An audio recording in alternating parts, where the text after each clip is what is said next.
Alan Jones, thanks for your time tonight.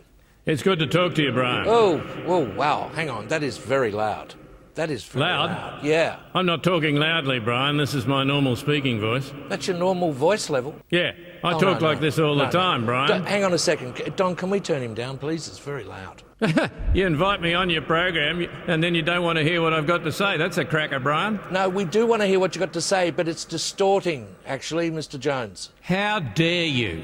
I'm distorting? I'm not distorting anything. How dare you suggest I'm distorting? No, we've got a problem with the sound. Trust me, we'll sort it out. Don, can you get Shelley in here and sort this sound out, please? Bloody great, isn't it? They invite you in here to make the program for them, basically make their own program, and they can't even get the sound to work. It's pretty bloody basic, isn't it, the sound?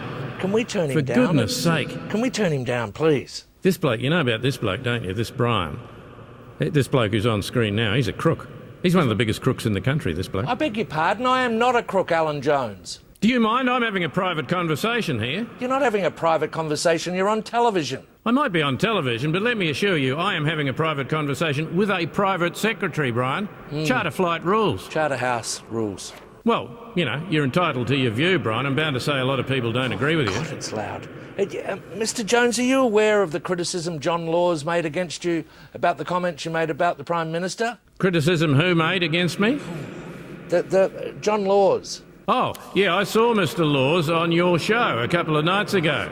God, what did you think? Well, he looked like he was in a production of Private Lives, but I didn't take much notice of what he said, and I don't think anyone else does either. No. I'm sorry, Mr. Jones, we're going to have to leave it there. We can't seem to fix the problem. It's just far too unpleasant to listen to. What do you mean? Sorry. You're incredibly loud and we can't do anything about it. Well, get used to it. The whole population of Sydney has. Because it's extremely unpleasant listening to it like that.